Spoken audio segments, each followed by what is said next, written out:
ఇక్కడ మనం కాని ఖర్చు పెట్టకుండా, రిజిస్ట్రేషన్ ఛార్జీలు లేకుండా మన పేరట ఫర్ ఎవర్ ఆయన మ్యాన్షన్ ని ఏర్పాటు చేస్తున్నాడు. దానికోసం ఆయన మన కొరకు సిలువలో చనిపోయి సమాధి చేయబడి తిరిగి రావాల్సి వచ్చింది. ఆయన పని చేశాడు కనుకనే మనకు అక్కడ స్థలము లభించుటకు ఏర్పాటు జరిగింది అనేది మనం మర్చిపోవద్దు. కానీ ఇక్కడ ఇంకో విషయాన్ని కూడా దృష్టిలో పెట్టుకోవాలి. ఒకటి, ఆయన మన కొరకు స్థలం సిద్ధపరుస్తున్నాడు. రెండవది, మనల్ని వెంటనే ఆ స్థలానికి ఎందుకు తీసుకుపోలేదంటే మనము ఆ పరలోకానికి సిద్ధపరచబడాలి. లేకపోతే అక్కడికి పోతే మనం అక్కడ సరైనటువంటి రీతిలో నడుచుకోలేం. సో పరలోకానికి మనం సిద్ధపరచబడకుండా పరలోకానికి ప్రభు మనల్ని తీసుకుపోడు. సో అటు మన కొరకు స్థలము సిద్ధపరుస్తున్నాడు, ఇటు ఆ స్థలము కొరకు మనల్ని కూడా సిద్ధపరుస్తున్నాడని దేవుని వాక్యాన్ని మనం చదివినప్పుడు మనం అర్థం చేసుకుంటాం. ఆ ప్రకారం మనల్ని సిద్ధపరిచి మనల్ని అక్కడికి తీసుకుపోతాడు. ఆ గొప్ప నిరీక్షణ, ఆ గొప్ప హోప్ అనేది మనకున్నప్పుడు మనము ఒకటి గమనించి ఇక మన జీవితంలో మార్పు చేసుకోవడం ప్రారంభిస్తాం. ప్రియులారా, ఒకటి గుర్తుపెట్టుకోవాలి, ఈ లోకము, భూలోకము మన నిజమైన గృహము కాదు, ఇది మన నిత్య నివాసము కాదు. ఇక్కడ మనము కేవలము పరదేశులము, యాత్రికులమునై ఉన్నాం. తెలుగులో ఆ మాట నాకు ఇష్టం, పరదేశులము. పరదేశి అంటే అర్థం ఏంటి? పరదేశానికి సంబంధించిన వాడిని, ఈ దేశానికి సంబంధించిన వాడిని కాదు. కానీ మనం పాడుతుంటాం పరదేశులము, యాత్రికులము అని. కానీ మన లైఫ్లో మాత్రం మనం ఈ దేశానికి అతుక్కుని ఉంటాం. మ్యాగ్నెట్కి ఇనుము అతుక్కుని ఉన్నట్లు ఈ దేశానికే, ఈ లోకానికే అతుక్కుని ఉండేటువంటి స్థితిలో మనం ఉంటాం. నా పరలోకానికి ఆర్కిటెక్ట్ ఎవరు, పరలోకం యొక్క బిల్డర్ ఎవరు అనేది చూస్తే దేవుడు అని రాయబడింది. ఈ రోజుల్లో చాలా గొప్ప కట్టడాలు, అంటే ఫారిన్ దేశాల్లో ఉండేటువంటి స్థితిలో ఉండేటువంటి కట్టడాలు మన దేశంలో కడుతున్నారు. కట్టినప్పుడు న్యూస్ పేపర్లో అడ్వర్టైజ్మెంట్లు ఇచ్చినప్పుడు దాని కింద ఒక ప్రత్యేకమైనటువంటి స్పేస్ లో పెద్దగా ఈ మాటలు రాస్తారు, ఆర్కిటెక్ట్ అండ్ బిల్డర్, లేకపోతే ఆర్కిటెక్ట్స్ అండ్ బిల్డర్స్ అని రాసి కింద పలానా పలానా అని రాసి సింగపూర్ అని పెడతారు, పలానా పలానా అని రాసి మలేషియా అని పెడతారు, పలానా పలానా అని రాసి ఫ్రాన్స్ అని పెడతారు. అంటే ప్రపంచంలో వారికి ఆర్కిటెక్ట్లుగా, బిల్డర్లుగా చాలా గొప్ప పేరుంది కనుక వారు కట్టారు, వారు నిర్మించారంటే ఇక దానికి తిరుగులేదని చాలా మంది మనుషులు అక్కడికి పోతారు. నా పరలోకాన్ని గురించి బైబిల్ మనకు చెప్పేది ఏంటంటే దానికి దేవుడే ఆర్కిటెక్ట్, దానికి దేవుడే బిల్డర్. సో అబ్రహాము దాని కొరకు ఎదురు చూశాడంట, లుకింగ్ ఫర్ దాట్ కంట్రీ, ఆ దేశం కొరకు ఆయన చూశాడు. మీరు అప్పుడప్పుడు దుకాణాలకు వెళ్తుంటారు. ఫర్ ఎగ్జాంపుల్ బట్టల దుకాణాలకే వెళ్ళారనుకోండి, మీ భార్య బట్టలు కొనడానికి ఆమె చీరో, సల్వార్ కమీజో లేకపోతే ఇంకోటో కొనుక్కోవడానికి షాప్కి మిమ్మల్ని తీసుకెళ్ళింది. ఆమె కన్నులేమో వాటి మీద పడి ఆమె చాలా జాగ్రత్తగా వాటిని స్కానింగ్ చేస్తూ ఉంటుంది. దీంట్లో నాకు ఏది బాగుంటుందా, ఏది నచ్చుతుందా అని మొత్తం అంతా స్కానింగ్ చేస్తుంటుంది. కానీ మీరు పక్కన ఎట్లా నిలబడి ఉంటారు? ఇటు నిలబడి చూస్తుంటారు, ఇట్లా ఎప్పుడైపోద్దా. ఆమెమో ఆశతో వాటిని ఏది తీసుకుందామా అని ఎక్స్పెక్టేషన్తో చూస్తుంది. మీరేమో ఎప్పుడు కొంటదా, ఎప్పుడు బయటకు పోదామా అని మీరు కూడా చూస్తున్నారు. మీ కన్నులు కూడా కదులుతుంటాయి. ఆమె చూపించింది బాగుంది కదండి అంటే ఇది బాగుంది కదండి, బాగుంది బాగుంది మధ్యలో. సో మనం ఈ ప్రకారం చూస్తుంటే ఆమె ఆ ప్రకారం చూస్తూ ఉంటుంది. సో అబ్రహాము ఆమెలాగా చూశాడు, మనమేమో ఈయనలాగా చూస్తున్నాం అనమాట. అందుకనే మనకు పరలోకం అంటే ఎక్సైట్మెంట్ ఉండదు. అందుకనే పరలోకం అంటే మనకు అంత ఆనందము, మరి నిజమైనటువంటి ఆ యొక్క ఆశ కనిపించినట్లు మనం చూస్తాం. ఆ ఎబ్రీ 11వ అధ్యాయంలోనే భక్తులందరూ మరీ శ్రేష్టమైనటువంటి దేశం కొరకు కనిపెట్టిరి అని రాయబడింది. 13వ అధ్యాయం 14వ వచనంలో మనకిక్కడ నిలువరమైన పట్టణము లేదు కనుక రాబోచున్న దాని కొరకు కనిపెట్టుకుందాము అని రాయబడింది. సో ప్రియ సహోదరి సహోదరులారా, మనందరం ఒప్పుకుంటాం. నేను చాలా సభల్లో వాక్య పరిచయం చేసేటప్పుడు ఈ మధ్య ఎక్కువ చోట్ల నేను చూసేది అంటే జీసస్ ఈజ్ కమింగ్ సూన్. యేసు చెప్పండి, యేసు త్వరగా వచ్చుచున్నాడు, ఆయన రాకడకు సమీపము చాలా దగ్గరగా ఉంది సమయము. అంతేకాకుండా మనలో కొంతమంది బహుశా ప్రార్థన కూడా చేస్తున్నారేమో, ప్రభు అయిన యేసు రమ్ము అని. అలాంటప్పుడు మనము ఏ ప్రకారం ఉండాలి? మన దృష్టి ధ్యాస కూడా పరలోకం మీద ఉండాలి. నిన్న ఉదయం నాకు ఒక అమ్మాయి ఫోన్ చేసింది. ఆ అమ్మాయి మరి ఒక ఐటీ కంపెనీలో పనిచేస్తుంది. ఆ అమ్మాయి చాలా సంవత్సరాలుగా పనిచేస్తుంది. కానీ ఫస్ట్ టైం అనుకోలేదు, ఆమె ఎప్పుడు కల్లో కూడా ఊహించలేదంట. ఫస్ట్ టైం ఆమెకు 1 year ప్రాజెక్ట్ న్యూయార్క్ లో ఇచ్చారు. సో ఈ ఉదయం 4 గంటలకు ఎమిరేట్స్ లో ఆమె ఫ్లై అవుతుంది. ఇప్పుడు ఆల్మోస్ట్ దుబాయ్లో ఉండి ఉంటుంది ఆ అమ్మాయి. నిన్న ఉదయం ఫోన్ చేసి ప్రార్థన చేయించుకుని నాతో అంటుంది, బ్రదర్ నా లైఫ్లో ఎప్పుడు అనుకోలేదు నేను అమెరికాకు పోతాను. ఎందుకంటే చాలా పేద కుటుంబం నుండి వచ్చిన అమ్మాయి, తండ్రి చిన్నప్పుడే తల్లిని వదిలేసి వెళ్ళిపోయాడు. సో ఆ తల్లి చాలా కష్టపడి 2 కూతుర్లను 1 కుమారుడిని పెంచుకుంది. సో ఈ అమ్మాయి బాగా చదువుకుంది కనుకుంది, బ్రదర్ నేను అమెరికాకు పోతున్నాను బ్రదర్, 1 year న్యూయార్క్ లో ఉంటాను బ్రదర్. ఆమెకు ఆ రిపోర్ట్ చెప్పినప్పటి నుండి ఎంత కలగందో నాకు తెలియదు, కానీ మరి ఆమె ఆ న్యూయార్క్ లో దిగేంత వరకు ఆమె తిండి కూడా సరిగ్గా తింటదో లేదో అని అనిపిస్తుంది నాకు. మరి అమెరికాకు పోతున్నామంటే మనకెంతో ఉత్సాహము, ఇంగ్లాండ్కి పోతున్నామంటే మనకెంతో ఉత్సాహము, సింగపూర్కి పోతున్నామంటే మనకెంతో ఉత్సాహము, పరలోకానికి పోతున్నామంటే ఎందుకంత ఉత్సాహం ఉండదు? అంటే ఈ దేశాల పట్ల మనకున్న ధోరణి ఆ దేశం పట్ల మనకు లేకపోవడమే కదా అని నాకు అనిపిస్తూ ఉంటుంది.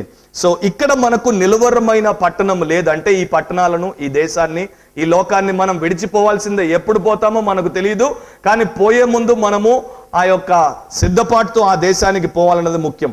మనం పరదేశులము, యాత్రికులము, అది మన దేశము అనే దృష్టి మనకున్నప్పుడు ఇక్కడ మనం ఎంతకాలం ఉన్నా కూడా మనకు పెద్ద ఇబ్బంది, బాధ అనేది మనకు ఉండనే ఉండదు. ఒక అమెరికన్ మిషనరీ ఒక దేశానికి వచ్చినప్పుడు, ఒక పాలిష్ అంటే పోలాండ్కి వచ్చినప్పుడు పాలిష్ రాబాయ్, యూదుల మత అధికారి అయినటువంటి రాబాయ్ని ఆయన కలుసుకున్నాడు. సో ఆయన ఇంటికి ఈయన వెళ్ళాడు. ఆ రాబాయ్ గారి పేరు హాఫెట్స్ చైమ్. ఆయన దగ్గరికి వచ్చినప్పుడు ఆయన ఇంటిని చూస్తే అమెరికన్ ఆశ్చర్యపోయాడంట. ఎందుకంటే ఆయన ఇంట్లో ఒక బల్ల ఉంది, ఒక బెంచ్ ఉంది, ఒక మూలన కొన్ని పుస్తకాలు ఉన్నాయి, అంతకన్నా ఇంక ఏమీ లేవు. సో అమెరికన్ ఆయన అడిగాడంట, ఏంటి రాబాయ్ గారు మీ ఇల్లు ఇంత ఘోరంగా ఉంది, ఖాళీగా ఉంది, కేవలం ఒక బల్ల, ఒక బెంచ్, కొన్ని బుక్స్ తప్ప ఇంకొకటి లేదు అని అన్నప్పుడు మీ ఫర్నిచర్ ఏంటి అని అడిగాడంట. మీ ఫర్నిచర్ ఎక్కడ అని అడిగినప్పుడు ఈ రాబాయ్ ఆయన అడిగాడంట, మీరు నా దగ్గరకు వచ్చారు కదా, మరి మీ ఫర్నిచర్ ఎక్కడ అని అడిగాడంట. అప్పుడు వెంటనే అమెరికన్ నవ్వుతూ అన్నాడంట, నా ఫర్నిచర్ ఎట్లా ఉంటుంది, నేను టూరిస్ట్ని కదా, అమెరికా నుండి పోలాండ్ని నేను టూర్ చేయడానికి వచ్చాను కదా అన్నప్పుడు ఈ రాబాయ్ అన్నాడంట, నేను కూడా టూరిస్ట్ని కదా, ఈ లోకం నుండి పరలోకానికి పోయే టూరిస్ట్ని కదా, నాకు ఫర్నిచర్ ఎందుకు అని అన్నాడంట. అప్పుడు కానీ అమెరికన్కి కన్నులు తెరుచుకోలేదు. కానీ మనల్ని చూస్తే మనము టూరిస్టులాగా లేమనిపిస్తుంది, మనము ఈ లోకంలో పర్మనెంట్ రెసిడెంట్ లాగా ఉన్నట్టు అనిపిస్తూ ఉంటుంది నాకు. అంటే మన ఇళ్ళలో సామాన్ పెట్టుకోవద్దని, మనం అన్ని కొనుక్కోవద్దని బైబిల్ చెప్పట్లేదు, నేను చెప్పట్లేదు. ఏవేవి మీకు కావాలో వాటిని కలిగి ఉండడంలో తప్పు లేదు. కాకపోతే మన స్పిరిచువల్ మైండ్ సెట్ ఎట్లా ఉండాలంటే ఏ రోజునైనా సరే దీన్ని నేను విడిచి అక్కడికి వెళ్ళాలి, అదే నా నిజమైన దేశం, అదే నా నిజమైనటువంటి స్థలం అనేటువంటి స్థితిలో మనం ఉండాలి. ఆ రకంగా మనం ఉన్నప్పుడు ఈ లోకంలో మనకు ఎలాంటి ఇరుకులు వచ్చినా, ఇబ్బందులు వచ్చినా, సమస్యలు వచ్చినా, మనకు అంటే ఆయాసకరమైనటువంటి అనుభవాలు ఎదురైనా అనవసరంగా మన హృదయాన్ని కలవర పెట్టుకోకుండా ఆ దేశం కొరకు మనం సిద్ధపాటుతో బ్రతుకుతూ ఉన్నాం కనుక మన దృక్పథం ఏ రకంగా ఉంటుందో రోమా 8వ అధ్యాయం 18వ వచనాన్ని మనం చదివితే మనకు అర్థమవుతుంది. మన ఎడల ప్రత్యక్షము కాబోవు మహిమ ఎదుట ఇప్పటి కాలపు శ్రమలు ఎన్న తగినవి కావని ఎంచుచున్నాను అని అన్నాడు ఆయన. సో ఆ లోకానికి నేను పోబోతున్నాను, త్వరలో అక్కడికి వెళ్తాను, అక్కడికి వెళ్ళిన తర్వాత నాకు ఇక ఇవేవి ఉండవు అనేటువంటి దృష్టికోణంతో బ్రతికే వ్యక్తికి ఇప్పటి కాలపు శ్రమలు ఎన్న తగినవిగా ఉండవు అని రాయబడింది. 2వ కొరింథీ 4వ అధ్యాయం 18వ వచనంలో కూడా క్షణమాత్రముండు మా చులకని శ్రమ మా కొరకు అంతకంతకు ఎక్కువగా నిత్యమైన మహిమ భారమును కలుగజేయుచున్నది అని రాశాడు. ఎంత అద్భుతంగా రాశాడు చూడండి. పౌలు భక్తుడు ఇలాంటి మైండ్ సెట్ ని ఎందుకు కలిగి ఉన్నాడు తెలుసా? ఫిలిప్పీ 3:20 మీరు తర్వాత చదువుకోండి. అక్కడ ఒక మాట అంటాడు, మన పౌరస్థితి పరలోకమందున్నది, అక్కడ నుండి ప్రభు అయిన యేసుక్రీస్తు అను రక్షకుని కొరకు కనిపెట్టుకొనుచున్నాము అని అంటాడు. సో పౌలు తను తాను ఎప్పుడు కూడా ఫిలిపియన్ సిటిజన్ గా చూడలేదు, రోమన్ సిటిజన్ గా చూడలేదు. ఆయన్ని ఎప్పుడు కూడా హెవెన్లీ సిటిజన్ గా చూసుకున్నాడు, పరలోకపు పౌరునిగా చూసుకున్నాడు. అందుకని అంటున్నాడు, క్షణమాత్రముండు మా చులకని శ్రమ. నా పౌలు భక్తుడు ఎలాంటి శ్రమలు అనుభవించాడో మీరు 2వ కొరింథీ 11వ అధ్యాయం తర్వాత చదువుకోండి. వాటిని మీరు చదువుకున్నప్పుడు మీకు అర్థమవుతుంది అన్ని ఘోరమైనటువంటి శ్రమలను గురించి. ఆయన ఏమంటున్నాడు, క్షణమాత్రముండు మా చులకని శ్రమ మా కొరకు అంతకంతకు ఎక్కువగా నిత్యమైన మహిమ భారమును కలుగజేయుచున్నది. సో ప్రియులారా, మీ జీవితము ఎలాంటి స్థితిలో ఉందో నాకు తెలియదు, మీకు తెలుసు, మీ యొక్క దేవుడికి తెలుసు. అయితే మీరున్నటువంటి పరిస్థితిలో మీరు కలవరానికి గురి కాకుండా దాంట్లో నుండి మీరు బయటపడి మీ జీవిత కాలం అంతా కూడా సమాధానముతో సంతృప్తిగా మీరు జీవించాలంటే మీ యొక్క మనస్సును పైనున్న విషయాల మీద, పరలోకం మీద పెట్టండి. ఇహలోకం మీద మీరు పెట్టకుండా ఉంటే దేవుడు మీకు తప్పకుండా సహాయం చేస్తాడు. ఒక భక్తుడు ఉన్నాడు, మ్యాక్స్ లుగాడో అనే భక్తుడు. ఆయన ఒకసారి తన అనుభవం గురించి ఒక పుస్తకంలో రాశాడు. మెయిన్గా ఆయన రాసిన పాయింట్ ఏంటంటే, ఇప్పుడు దాకా నేను చెప్పిందే, భూమి మీద ఉన్నటువంటి విశ్వాసులు ఇంకా భూమి మీదే తమ జీవితాన్ని సుస్థిరం చేసుకోవడానికి, సెక్యూర్గా మలుచుకోవడానికి ప్రయత్నం చేస్తూ ఉంటారు. పరలోకానికి వెళ్ళేటువంటి సిద్ధపాటు, తొందరపాటు కలిగి ఉండకుండా ఉంటారని ఆయన ఎక్స్పీరియన్స్ గురించి రాశాడు. ఆయన అమెరికాలో శాన్ అంటోనియో అనేటువంటి ఒక పట్టణానికి మాట్లాడడానికి విమానంలో వచ్చి దిగినప్పుడు ఆ విమానంలో ఉన్నటువంటి ప్రయాణికులందరూ కూడా ల్యాండ్ అయ్యి అది కొంత దూరం వచ్చేయగానే వెంటనే వారు సీట్ బెల్ట్లు తీసేశారు, సీట్లో నుండి పైకి లేచారు, పైన ఉన్నటువంటి ఓవర్ హెడ్ బిన్స్ తెలిసారు, వారి సామాన్లు బయటికి తీసుకొని అందరూ బయటపడడానికి లైన్లో నిలబడ్డారంట. ఆయన అంటాడు, నేను ఆ విమానంలో కూర్చుని ఇది గమనిస్తున్నప్పుడు నేను చూసింది ఏంటంటే వారి ఇళ్లకు వారు చేరుకున్నారు. సో వెంటనే ఇంకా పైలట్ సీట్ బెల్ట్ సైన్ తీయక ముందే వీళ్ళు తీసేసుకున్నారు, అవి తీసేశారు, సామాన్లు చేతబట్టుకొని రెడీగా నిలబడ్డారు. అది చూసినప్పుడు నాకు అనిపిస్తుంది ప్రతి విశ్వాసి కూడా ఇలాంటి సిద్ధపడుతూ ఉంటే ఎంత బాగుండు, ఎప్పుడు నేను నా ఇంటికి వెళ్ళిపోదామా అనేటువంటి దృష్టి ధ్యాసతో ఉంటే ఎంత బాగుండు. ఆ ఎయిర్ హోస్టెస్ లో ఒక్కరు కూడా వచ్చేసి సీట్లో ఉన్నటువంటి వారిని పట్టుకొని పైకి పీకాల్సిన అవసరం రాలేదంట. ఎందుకంటే మాకు సీట్ చాలా కంఫర్టబుల్ గా ఉంది, ఇక్కడే కూర్చుంటాం, ఈ విమానం చాలా చక్కగా ఉంది, చూడముచ్చటగా ఉంది, ఏసీ బాగుంది, ఇక్కడే పడుకుంటాం, దీంట్లో మీరు వడ్డించిన భోజనం చాలా బాగుంది, ఇక్కడే తింటూ ఇక్కడే బతికేస్తామని ఒక్కడు అనలేదంట. వాళ్ళు కూర్చోండి కూర్చోండి అంటుంటే లేచి డోర్ తెరవగానే బయటికి వెళ్ళిపోవడానికి సిద్ధపడిపోయారంట. సో విమాన ప్రయాణికులు ఇల్లు వచ్చేసేసిందని ఆ రకంగా లేచి ఇంటికి వెళ్ళిపోవడానికి సిద్ధపడతారు. కానీ ఈ లోకంలో ఉండేటువంటి ప్రయాణికులమైన మనము మన పరలోకపు ఇంటికి వెళ్ళడానికి ఆ ప్రకారం మనం సిద్ధపాటు కలిగి ఉండం. మీరు పరలోకానికి వెళ్ళండి అంటే మీరు చచ్చిపోండి అని నేను చెప్పట్లేదు. ఆ యొక్క దృష్టికోణం ఉన్నప్పుడు దేవుడు మనం కోరుకున్నా మనల్ని చావనివ్వడు, మనం ఇక్కడ ఉంటామన్నా కూడా మనల్ని ఉండనివ్వడు. ఆయన టైంలో ఆయన మనల్ని తీసుకెళ్తాడు. Praise the lord. కానీ మన మైండ్ సెట్ ఏ రకంగా ఉండాలంటే మనం ఎప్పుడు కూడా ఆ లోకం కొరకు తహతహలాడుతూ ఉండాలి, అక్కడికి మనం వెళ్ళిపోవాలి అనేటువంటి దృష్టికోణంతో ఉండాలి.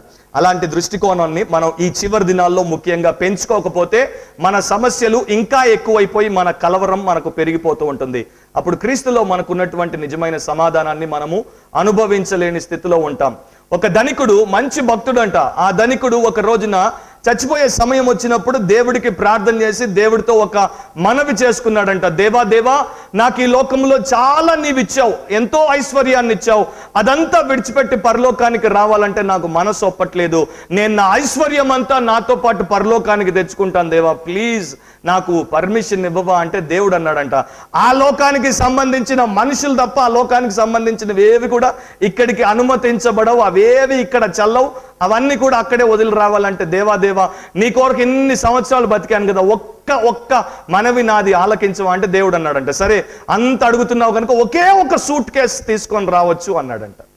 ఇక మనోడు ఒకే ఒక సూట్ కేసు, పెద్ద సైజ్ సూట్ కేసు కొని దాని నిండా బంగారం అంతటిని కూడా మెల్ట్ చేయించి బార్లు చేశాడంట, కడ్డీలుగా తయారు చేసుకొని బంగారం అంతా సూట్ కేసు నిండా నింపుకొని ఒక్క చేతితో కాదు 2 చేతులతో పట్టుకొని అని మోస్తుంటారు చూడండి కొంతమంది, తీసుకొని పరలోకంలో మరి ఆ పర్లీ గేట్స్, ఆ యొక్క ముత్యాల ద్వారం దగ్గరికి వచ్చాడంట. వచ్చినప్పుడు పరలోకంలో అన్ని పురాతన లెజెండ్స్ చెప్పినట్లు పేతురే ఉంటాడు గేట్ దగ్గర.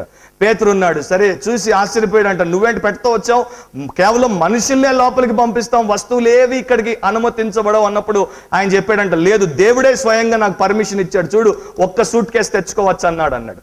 సరే దేవుడే ఇచ్చాడు కనుక నీది ఒక ఎక్సెప్షన్ కేసు, మామూలుగా అయితే ఇలా ఉండదు, నీది ప్రత్యేకమైంది కనుక నిన్ను రాణిస్తాం, కానీ ముందు చెక్ చేస్తాం, చెక్ చేసిన తర్వాతే లోపలికి అది వస్తుంది అన్నాడు. సరే చెక్ చేసుకోమంటే పేతురు పెట్టది చూస్తే దాంట్లో అన్ని బంగారముతో ఉన్నటువంటి కడ్డీలు ఉన్నాయంట.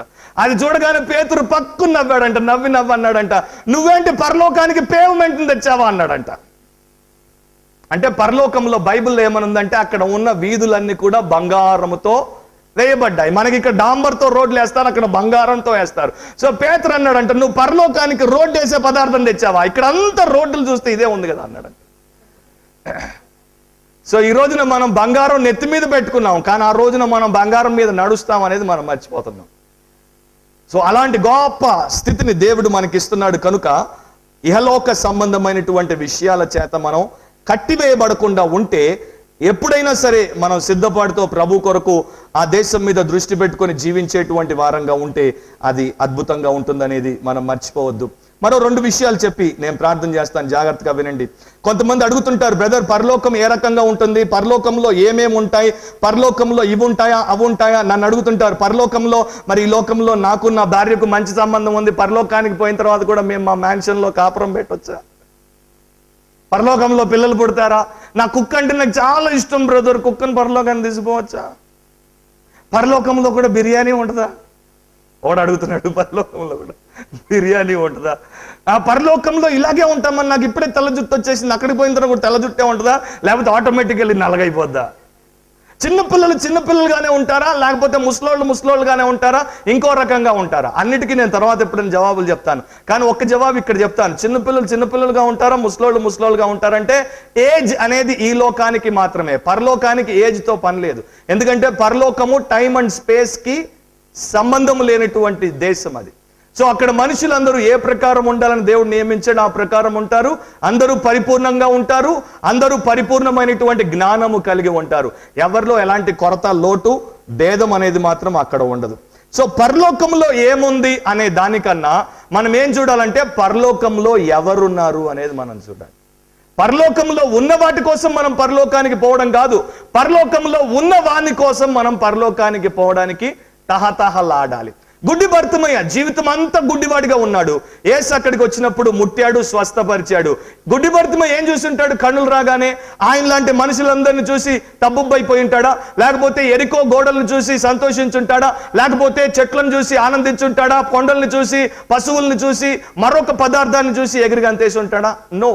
నేను అనుకుంటాను ఆయన ఎవరిని వేటిని చూడక మునుపు తన ఎదుట తనని స్వస్థపరిచినటువంటి యేసుని చూసి నేను అనుకుంటాను యేసు చేతులు గట్టిగా పట్టుకొని ఆయన మొఖాన్ని అట్లా చూస్తూ ఆయన ముందు మోకాళ్ళ మీద పడిపోయి ఆయన కాళ్ళు గట్టిగా పట్టుకొని కన్నీళ్లు జలజల కార్చేసి ఉంటాడు, ఆయనతో తన్మయం చెందిపోయి ఉంటాడు. సో పరలోకంలో మనకు ప్రభు ఉన్నాడు, ఆయనను మనం చూడబోతున్నాం అనేటువంటి గొప్ప నిరీక్షణ మనల్ని దాని కొరకు తొందరపడేటట్టు చెయ్యాలి. అక్కడ మనము ఆయనను ముఖాముఖిగా చూస్తామంట.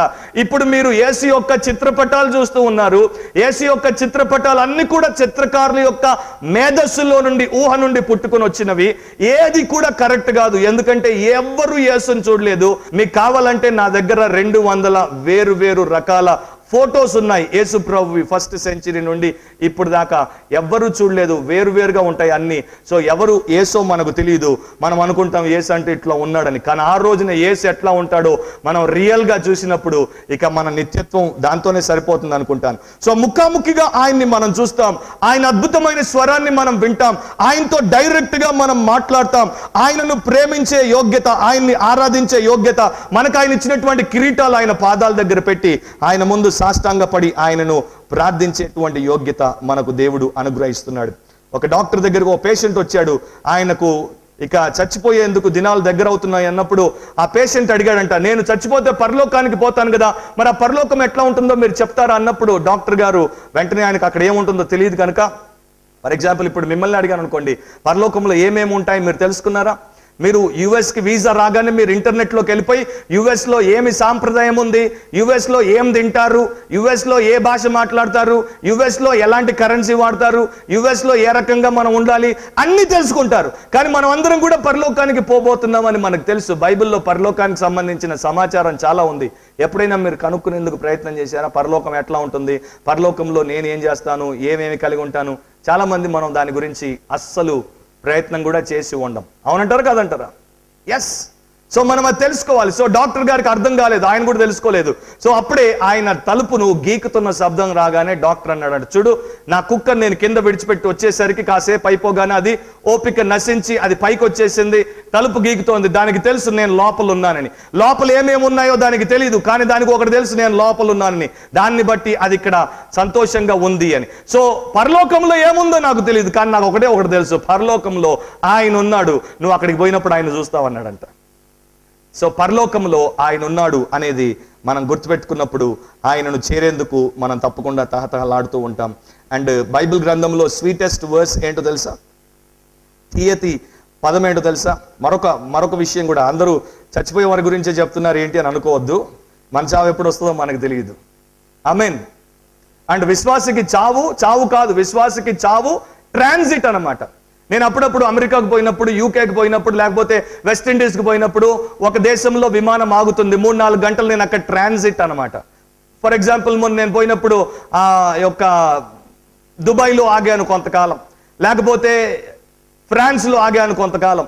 సో కొన్ని గంటలు అక్కడ ఆగినప్పుడు కేవలం ఈ దేశం నుండి ఆ దేశానికి వెళ్ళిపోవడానికి అది మధ్యలో నిలిచేటువంటి స్థలం. మరణం కూడా అట్లాంటిదే, ఇక్కడ నుండి అక్కడికి పోవడానికి ట్రాన్సిటరీ ఫేస్ అన్నమాట. దాని నుండి మనం అటు వెళ్ళిపోతాం. సో ఈ చచ్చిపోయేటువంటి మనిషి దగ్గరికి ఒక యవనస్తుడు వచ్చి అన్నాడంట, అయ్యగారు నేను మీకు బైబిల్లోకెల్లా తీయటి వచనాన్ని చదివి వినిపిస్తాను, వింటారా అంటే, చదువు బాబు అన్నాడు. వెంటనే యోహాను సువార్త 14వ అధ్యాయం తెరిచి 2వ వచనం చదివాడు. నా తండ్రి ఇంట అనేక నివాసములు కలవు, లేని యెడల మీతో చెప్పుదును, మీకు స్థలము సిద్ధపరచు వెళుచున్నాను అని యేసుప్రభు చెప్పాడు. దీనికన్నా తీయటి వచనం బైబిల్లో ఎక్కడన్నా ఉందా అంటే ఆ పెద్ద ఆయన అన్నాడంట, అది తీయటి వచనం కాదు, ఇంకా చదువు, దాని తర్వాత విషయాన్ని చదువు అన్నప్పుడు ఆ యవనస్తుడు చదివాడంట, నేను వెళ్ళి మీకు స్థలము సిద్ధపరిచిన యెడల నేనుండు స్థలములో మీరును ఉండులాగున మరలా వచ్చి నా యొద్ద నుండుటకు మిమ్మును తీసుకుని పోవుదు అన్నప్పుడు, మరలా వచ్చి నా యొద్ద నుండుటకు మిమ్మును తీసుకుని పోవుదును అని చదివావు చూడు, అది తీయటి వచనం అన్నాడంటే ఈ పెద్ద ఆయన. అవునంటారా కాదంటారా?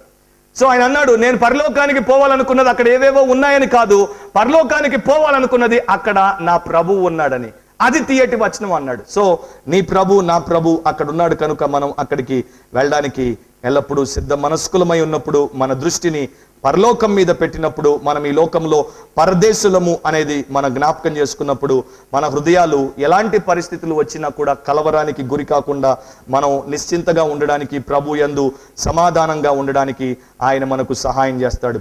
చివరి మాట, యేసు ఇక్కడ ఒక మాట చెప్పాడు, నేనుండు స్థలములో మీరును ఉండులాగున మరలా వచ్చి నా యొద్ద నుండుటకు మిమ్మును తీసుకుని పోదును. మిమ్మల్ని తీసుకురావడానికి నా దూతను పంపిస్తాను అని చెప్పలేదు, లేకపోతే మరో రకంగా నేను మిమ్మల్ని పరలోకానికి తెప్పించుకుంటాను అని చెప్పలేదు, నేనే స్వయంగా వచ్చి మిమ్మల్ని పరలోకానికి తీసుకువెళ్తాను అని చెప్పాడు. రెండవ ప్రపంచ యుద్ధంలో general Douglas MacArthur, American general, Philippine దేశంలో కొంతకాలం ఉన్నాడు. జపాన్తో అమెరికా యుద్ధం జరుగుతున్నప్పుడు ఫిలిప్పీన్లకు సంరక్షణ కలిగించడానికి ఆయన అక్కడ ఉన్నాడు. ఆ పని చేసిన తర్వాత ఆయన కొంతకాలం అమెరికాకు వెళ్లాల్సి వచ్చింది.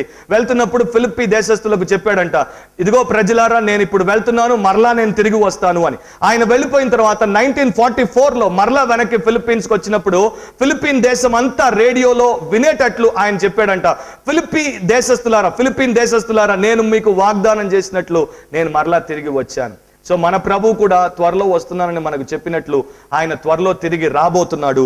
ఆయన వచ్చేటువంటి సమయము ఆసన్నమైంది కనుక మనము సరైనటువంటి సిద్ధపాటుతో ఆయన కొరకు సిద్ధపడినట్లయితే దేవుడు మనకు ప్రత్యేకమైన రీతిలో ఏర్పాట్లు చేసి దానికి మనల్ని ఆయన తీసుకువెళ్తాడు. అలాంటి కృప దేవుడు ప్రతి ఒక్కరికి ఇవ్వడానికి ఇష్టపడుతున్నాడు. ఈ సమయంలో మరి నీవు ఆ ప్రకారమైనటువంటి సిద్ధపాటుతో ఉన్నావా? ఒకసారి ఆలోచించి నేను నిన్ను మనవి చేస్తున్నాను. అలాంటి సిద్ధపాటు లేకపోతే మనము అలాంటి సిద్ధపాటులోనికి రావచ్చు. మన పరిస్థితిని గురించి మనం ఆలోచన చేసుకుందాం. మీ జీవితంలో మీరు ఎలాంటి విషయానికైనా గురైనప్పుడు కలవరపడుచున్నారా? కలవరం కాసేపు కలిగి దాని తర్వాత వెంటనే దానిలో నుండి మనం బయటపడి సమాధానంతో, ధైర్యంతో, నిరీక్షణతో ఉండడం వేరే విషయం. కానీ కలవరం చేత మనం పట్టబడి దాంట్లోనే మనం నలిగిపోతూ ఉండడం మరో విషయం.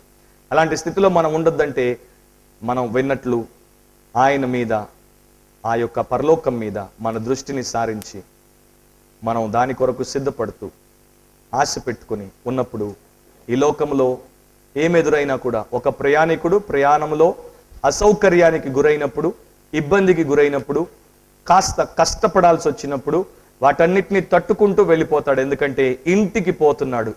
ఇల్లు వచ్చేసిన తర్వాత, నా ఇల్లు నేను చేరిన తర్వాత నేను ఇక విశ్రాంతి తీసుకుంటాను, నా ఇల్లు నేను చేరిన తర్వాత నేను ఇక అలసటను పూర్తిగా పోగొట్టుకుంటాను, నా ఇల్లు నేను చేరిన తర్వాత తృప్తిగా నేను అక్కడ పడుకుంటాను అనే ఉద్దేశంతో ఎలా ప్రయాణం చేస్తాడో మన ఈ లోకంలో మన జీవితం ద్వారా మనం కూడా అదే ప్రకారం ప్రయాణం చేయాలి. అలా ప్రకారం మనం ప్రయాణం చేసినప్పుడు మన హృదయాలను కలవరపడనివ్వకుండా చూసుకునే కృప దేవుడు మనకిస్తాడు. మనం ఆ ప్రకారం ఉండడానికి దేవుడు మనకు సహాయం చేస్తాడు.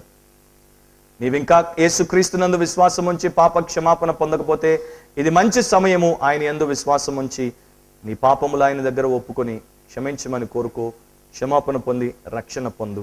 అండ్ నీవు రక్షింపబడిన విశ్వాసమైతే ప్రభు రాకడ కొరకు నిన్ను నీవు సిద్ధపరచుకోవడానికి సరైన దృక్పథంతో సిద్ధపడమని నిన్ను కోరుతున్నాను. ఆ ప్రకారము నీవు సిద్ధపడితే నీకు మేలు, ఆయనకు మహిమ.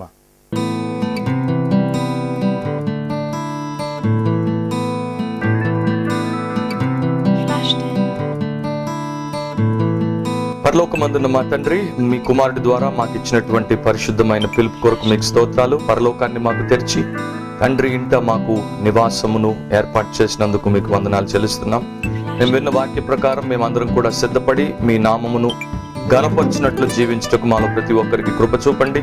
ముఖ్యంగా రూపాంతరం ప్రేక్షకులందరినీ కూడా మీరు వాక్యం చేత దర్శించి వారి వ్యక్తిగత జీవితాల్లో మీ కార్యమును చేసి మీ రాకడ కొరకు, పరలోకము కొరకు అందరినీ సిద్ధపరచమని, మీ వాక్యానుసారంగా జీవిస్తున్నటువంటి ప్రతి నీ బిడ్డను దీవించి అన్ని విషయాల్లో వర్ధిల్ల చేసి తృప్తిపరిచి మీరు మహిమ పొందమని యేసుక్రీస్తు శ్రేష్టమైన నామమును అడిగి వేడుకొని ప్రార్థిస్తున్నాం తండ్రి, ఆమేన్.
చిరునామా రూపాంతరం 106 Madan Gopal residency, Surya Nagar, Sainikpuri, Secunderabad 5,94,000. Our address రూపాంతరం 106 మదన్ గోపాల్ రెసిడెన్సీ, సూర్యానగర్, సైనిక్పురి, సికింద్రాబాద్ 5,94,000. మా టెలిఫోన్ నంబర్స్ 04027113266, సెల్ నంబర్ 9848576393.